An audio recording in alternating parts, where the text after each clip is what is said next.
What happened in the Supreme Court chambers yesterday left Justice Clarence Thomas speechless, and may have just changed the course of American legal history forever. Picture this. Congresswoman Jasmine Crockett, the fiery Texas Democrat known for her sharp tongue and brilliant legal mind, stood before the highest court in the land.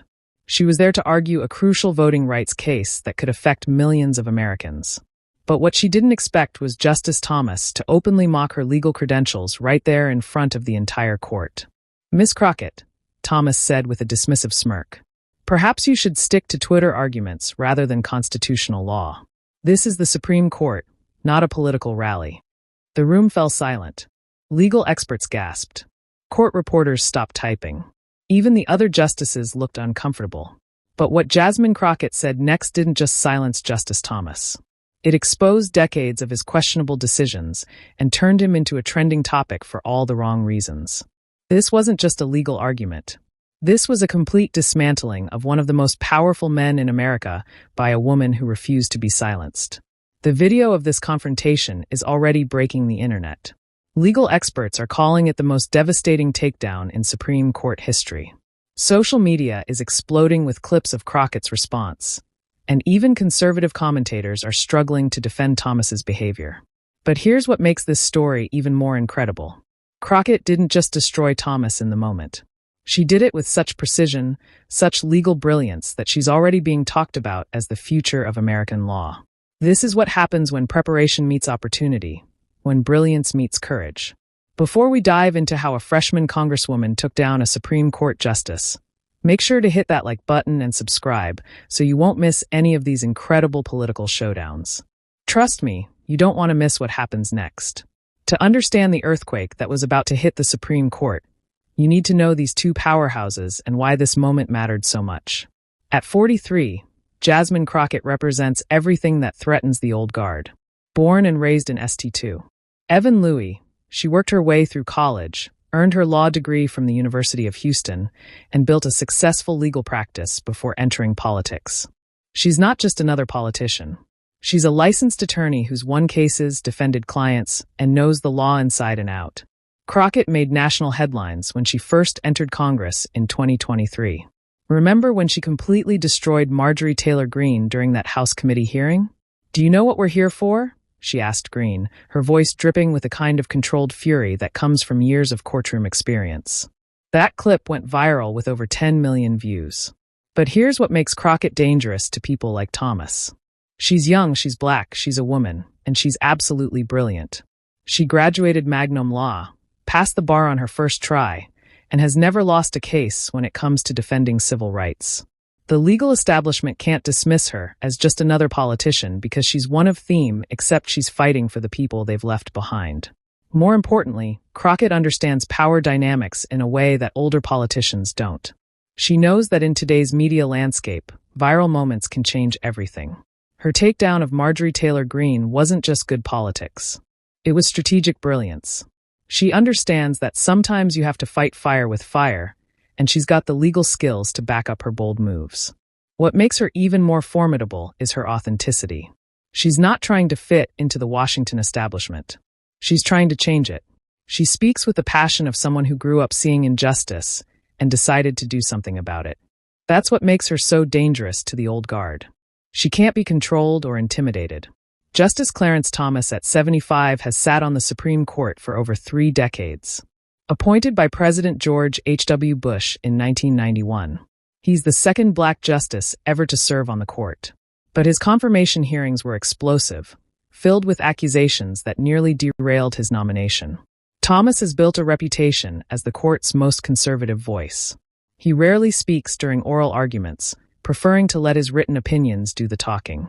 Those opinions have consistently favored corporate interests, limited voting rights, and rolled back civil rights protections. Legal scholars have called him the most conservative justice in modern history. But here's where it gets interesting. Thomas has been in the news lately for all the wrong reasons.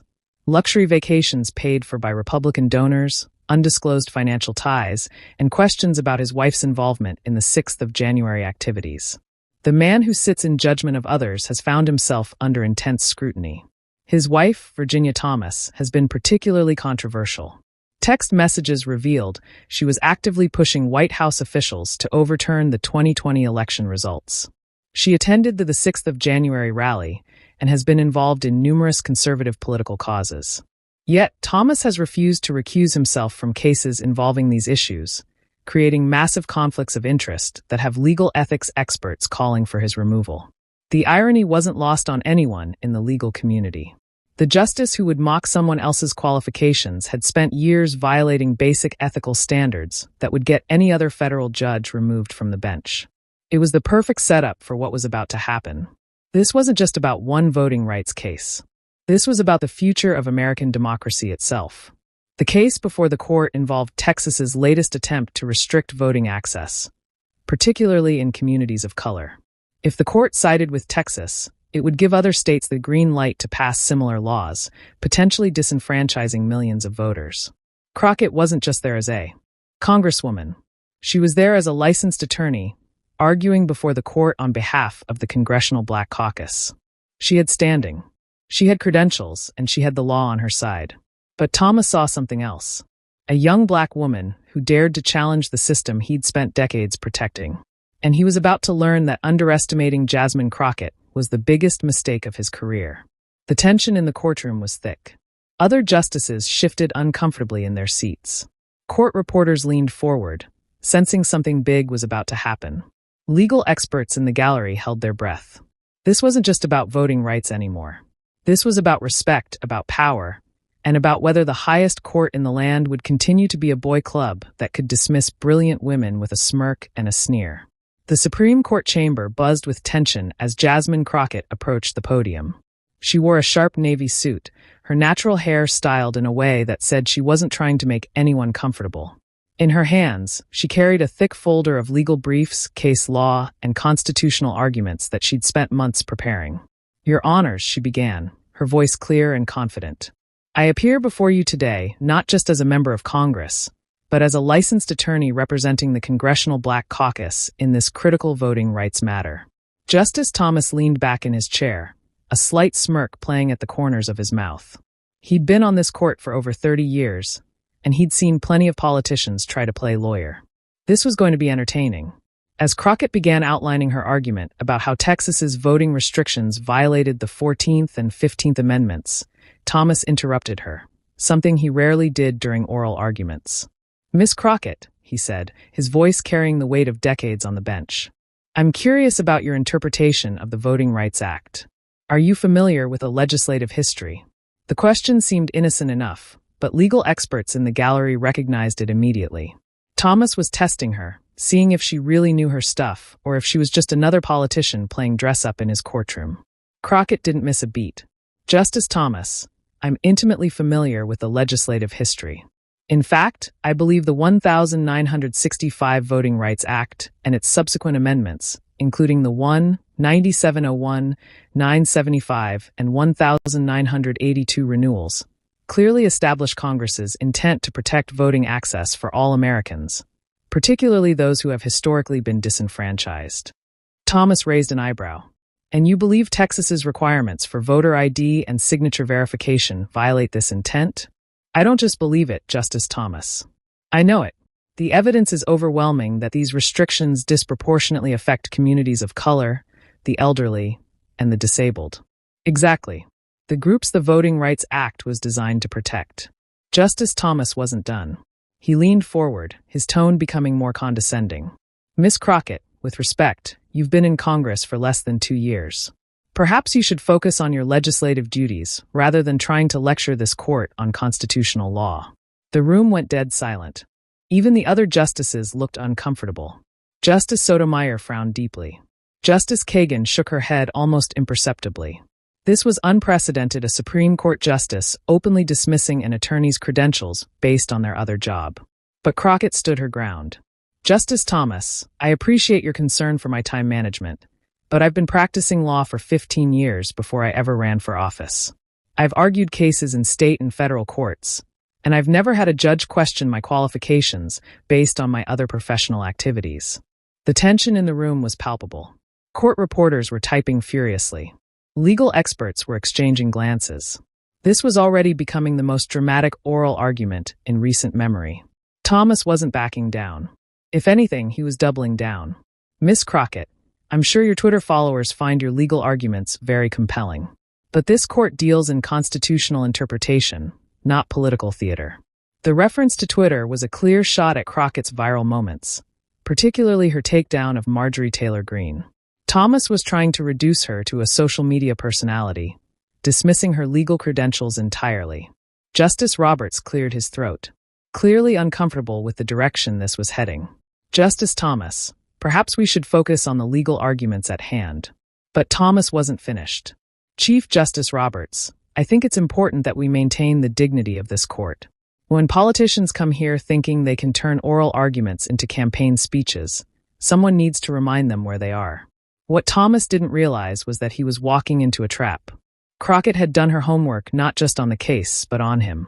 She knew about his controversial opinions, his financial entanglements, and his questionable ethical decisions. She had been hoping he would give her an opening, and he just handed her a golden opportunity. The brilliant thing about Crockett's preparation was that she had anticipated this exact scenario. She knew Thomas's history of dismissing black women, his pattern of condescending behavior, and his vulnerability on ethics issues. She had prepared for this moment like a prosecutor preparing for cross-examination, and Thomas had just walked right into her trap. Legal experts would later analyze this moment as a masterclass in strategic thinking. Crockett hadn't just prepared legal arguments, she had prepared for psychological warfare. She understood that Thomas's arrogance would be his downfall, and she was ready to exploit it. Justice Allo, perhaps sensing where this was heading, tried to redirect the conversation. Miss Crockett, let's discuss the specific provisions of the Texas law. How do you respond to the state's argument that these measures are necessary to prevent fraud? But Crockett's eyes never left Thomas. She could see the arrogance in his posture, the dismissive smirk that said he thought he'd put her in her place. He had no idea what was coming. Justice Alto, I'll address that question in a moment. But first, I think Justice Thomas raises an important point about the dignity of this court and the qualifications of those who appear before it. Thomas nodded slightly, thinking she was going to apologize or back down. Other justices tensed, sensing that something big was about to happen. Crockett took a deep breath, her voice becoming even more controlled and professional. Judge Thomas, you've questioned my qualifications to appear before this court. You've suggested that my 2 years in Congress somehow disqualify me from making legal arguments. You've dismissed my 15 years of legal practice as irrelevant. Thomas leaned back, still smirking. Miss Crockett, I'm simply suggesting that constitutional law requires a certain level of expertise and experience. That what, Justice Thomas, that I don't possess? The room was electric. Legal experts were on the edge of their seats. Court reporters were capturing every word. Even the usually stoic justices were showing emotion-some-looking concerned, others appearing fascinated by the unprecedented confrontation unfolding before them. Thomas paused, perhaps finally sensing that he might have pushed too far, but his pride wouldn't let him back down. Miss Crockett, I'm suggesting that this court deserves advocates who understand the gravity and complexity of constitutional interpretation. And that's when Jasmine Crockett smiled. Not a friendly smile, but the kind of smile a prosecutor gives right before they destroy a witness on cross-examination. Justice Thomas, she said, her voice carrying across the silent chamber. I couldn't agree more. This court absolutely deserves advocates who understand the gravity and complexity of constitutional interpretation. She paused, letting the words hang in the air like a loaded gun. So, let's talk about constitutional interpretation, shall we? The Supreme Court chamber had never felt more electric. Justice Clarence Thomas sat back in his chair, still confident in his position of power, still wearing that dismissive smirk that had gotten him into this mess. He thought he'd successfully put this young congresswoman in her place. He had no idea that he just handed her the ammunition she needed to destroy him. Jasmine Crockett stood at the podium, her posture straight, her voice steady. She looked directly at Thomas. And what happened next would be replayed millions of times across social media and analyzed in law schools for decades to come. Justice Thomas, you've questioned my qualifications to interpret the Constitution. So, let's examine some constitutional interpretation, shall we? Let's start with your opinion in Shelby County versus Holder in 2013. Thomas's smirk began to fade. Shelby County was the case that gutted the Voting Rights Act and every legal expert knew it was one of the most controversial decisions in modern Supreme Court history. In that case, Crockett continued, her voice gaining strength. You wrote that the Voting Rights Act was no longer necessary because, and I quote, racial discrimination in voting is now extremely rare. Justice Thomas, do you stand by that interpretation? The room was dead silent. Thomas shifted uncomfortably in his seat. Miss Crockett, the court's opinion in Shelby County was based on extensive legal analysis. Legal analysis? Crockett interrupted, her voice sharp but controlled. Justice Thomas, in the 10 years since Shelby County, over 1,600 polling places have been closed in communities of color. Voter ID laws have been passed in 36 states. And here we are today arguing about Texas's latest attempt to restrict voting access. If racial discrimination in voting is extremely rare, why are we here? Justice Thomas tried to regain control. Miss Crockett, the Supreme Court cannot make decisions based on political considerations. Political considerations. Political considerations. And word for two. 8, and 8.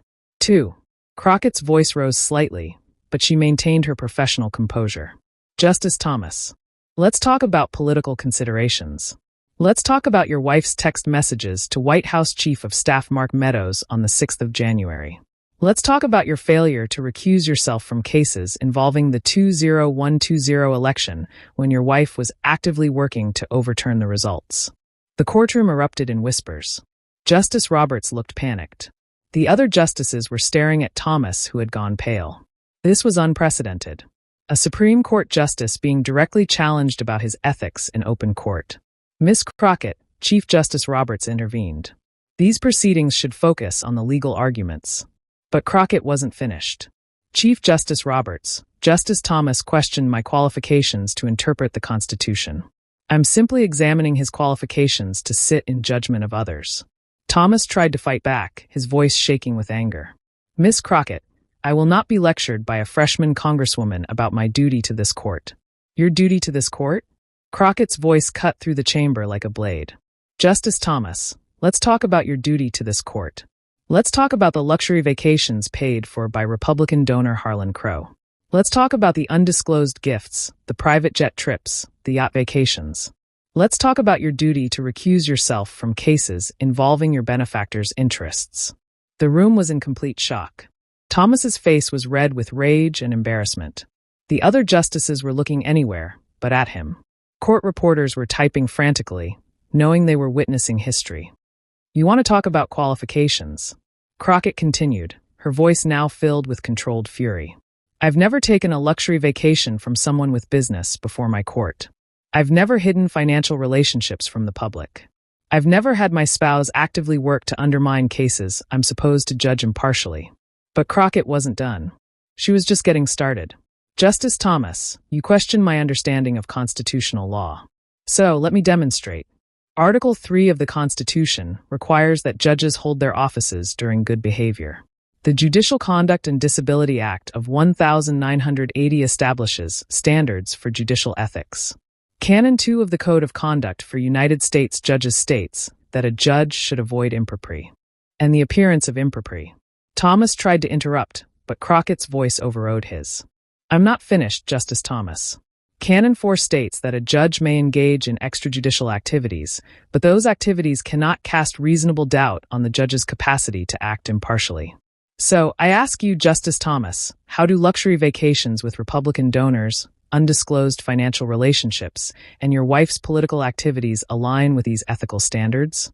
The silence in the courtroom was deafening.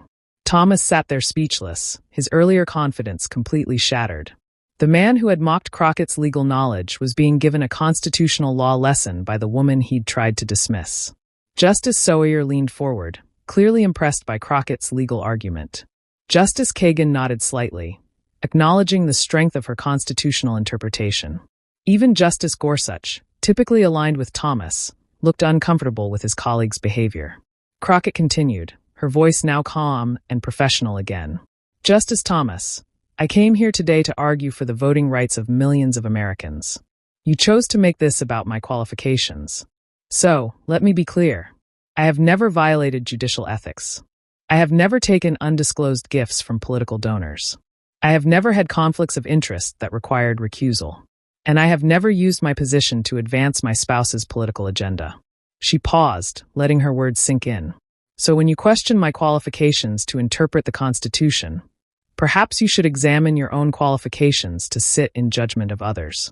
Thomas, his face flushed with embarrassment and anger, tried one last time to assert his authority. Miss Crockett, I have served on this court for over 30 years. Yes, you have, Crockett interrupted. 30 years of consistently voting against voting rights. 30 years of favoring corporate interests over individual rights. 30 years of ethical lapses that would have gotten any other federal judge removed from the bench. She turned to address the full court.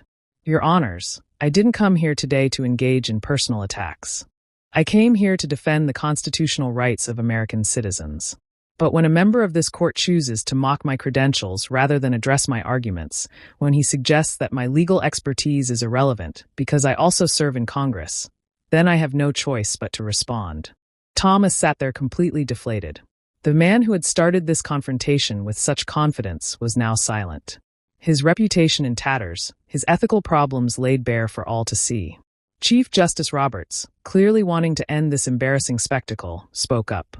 Miss Crockett, please continue with your original argument regarding the Texas voting law. But Crockett had already won. Not just the argument, but the respect of the court and everyone watching. She had turned Thomas's attempt to humiliate her into a complete exposure of his own failings. Thank you, Chief Justice Roberts, she said, her voice steady and professional. As I was saying before Justice Thomas's interruption, the Texas voting law clearly violates the 14th and 15th Amendments. And with that, she seamlessly returned to her legal argument. Having just delivered one of the most devastating takedowns in Supreme Court history, Thomas sat in silence for the rest of the proceedings, never again attempting to interrupt or mock the brilliant lawyer he had so foolishly underestimated.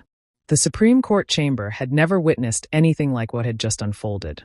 As Jasmine Crockett finished her legal argument and left the podium, the room buzzed with an energy that was part shock, part admiration, and part disbelief. Justice Clarence Thomas sat in his chair, no longer the confident jurist who had opened this confrontation, but a man whose reputation had been systematically dismantled in front of the highest court in the land. Within minutes of the oral argument ending, legal reporters were frantically typing their stories. The transcript of Crockett's response to Thomas was being shared across social media platforms faster than court officials could process what had happened. CNN's Supreme Court correspondent was the first to break the news. Breaking in unprecedented Supreme Court drama, Jasmine Crockett systematically dismantled Justice Clarence Thomas over his ethics violations and conflicts of interest during oral arguments today. The hashtag #Crockett4Thomas began trending within an hour. Legal experts who had been in the courtroom were calling it the most dramatic oral argument in modern Supreme Court history. Some were calling it the day the Supreme Court's dignity died. Others were calling it the day someone finally held Thomas accountable. Harvard law professor Lawrence Tribe tweeted, "In 40 years of watching Supreme Court arguments, I've never seen anything like what Jasmine Crockett just did." She turned Thomas's attempt to humiliate her into a masterclass on judicial ethics and constitutional law. Yale law professor Akhil Lamar added, Justice Thomas made a critical error in judgment. He attacked Crockett's qualifications instead of addressing her legal arguments. She responded by exposing his ethical failures with surgical precision. The American Bar Association issued a rare statement. While we don't typically comment on Supreme Court proceedings, today's events raised serious questions about judicial conduct and the need for stronger ethics enforcement at the highest levels of our judicial system. The video clips of Crockett's response were being viewed millions of times across TikTok, Twitter, and Instagram. Young lawyers and law students were sharing the moment as inspiration with captions like, "This is why representation matters," and "She just gave us all a masterclass in how to handle bullies." One particularly viral TikTok video showed Crockett's key quote set to dramatic music. "I have never violated judicial ethics. I have never taken undisclosed gifts from political donors. I have never had conflicts of interest that required recusal." The video had over 5 million views within 24 hours. Twitter was exploding with reactions. Jasmine Crockett just did what legal scholars have been afraid to do for decades. Held Clarence Thomas accountable for his ethical failures.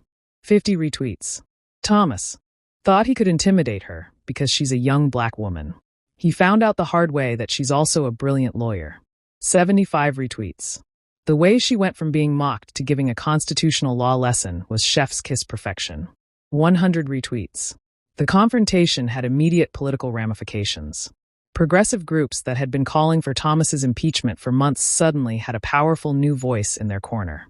Conservative groups tried to defend Thomas, but even they seemed uncomfortable with his behavior during the oral argument. House Speaker Mike Johnson issued a statement. While we respect the independence of the judiciary, Justice Thomas's behavior today was unbecoming of his office and position. Senate Majority Leader Chuck Schumer was more direct. Justice Thomas's conduct today demonstrates exactly why we need stronger ethics enforcement for the Supreme Court. No one is above the law, including Supreme Court justices.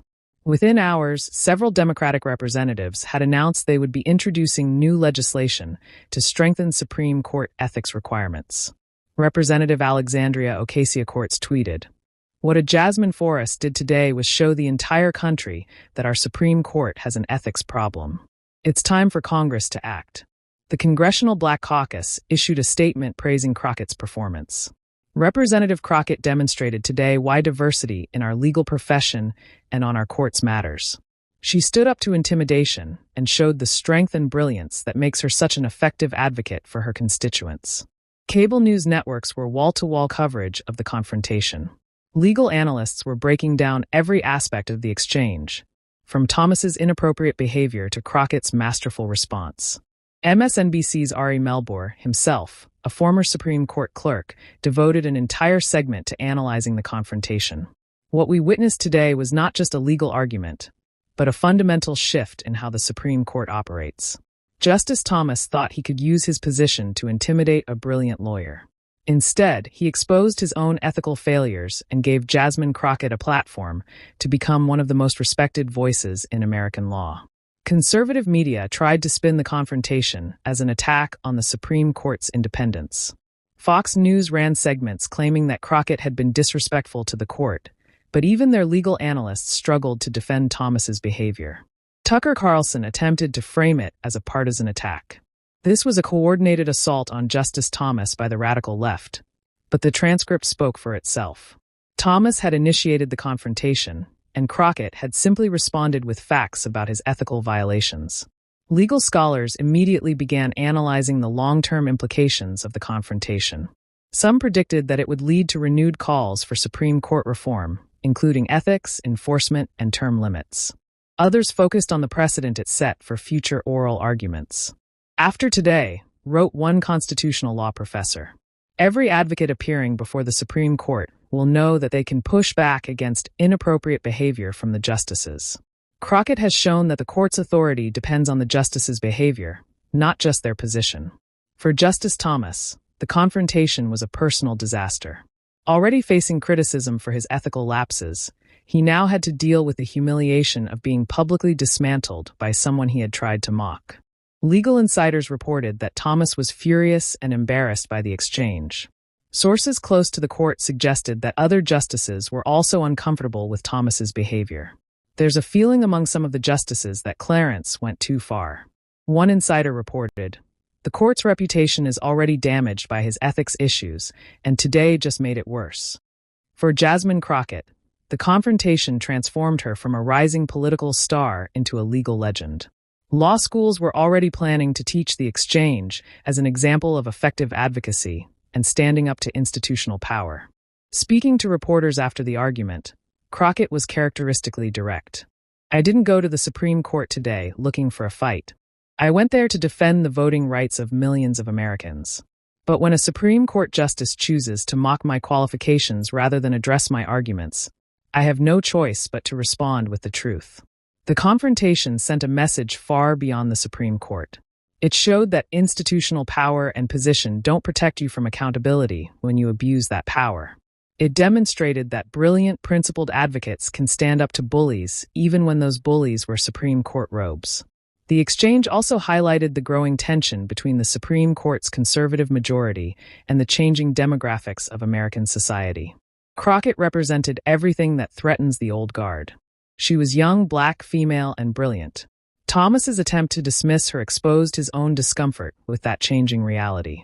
Almost lost in the drama was the original voting rights case that had brought Crockett to the court. Legal experts predicted that the confrontation might actually help her case, as it had exposed Thomas's bias and made it harder for him to rule against voting rights without appearing petty and vindictive. In the end, what happened in the Supreme Court chamber that day was more than just a legal argument or even a personal confrontation. It was a moment when power was held accountable, when brilliance triumphed over arrogance, and when a young black woman from Texas showed the entire country that even a Supreme Court justice is above the law. As one legal commentator put it, Jasmine Crockett didn't just win an argument today. She reminded us all what justice is supposed to look like. This incredible showdown proves that when we stand up to power and speak truth to authority, we can create real change. Jasmine Crockett's courage in that courtroom didn't just expose Justice Thomas's ethical failure, as it showed every young lawyer, every woman, every person of color that they don't have to accept being silenced by those who think their position makes them untouchable. If you want to see more stories of people fighting back against institutional power and winning, make sure to subscribe to our channel and hit that notification bell. We're bringing you the most dramatic political confrontations and the moments when justice actually prevails. What did you think of Jasmine Crockett's response to Justice Thomas? Let us know in the comments below. And don't forget to share this video with anyone who needs to see what real courage looks like in action. Thanks for watching, and remember, the truth always wins when someone has the courage to speak it. And if this story inspired you, imagine what else is happening right now in the halls of power. Political confrontations like this are happening every day, but most people never get to see them. That's why we're here to bring you the moments when justice actually prevails, when the underdog wins, and when courage triumphs over corruption.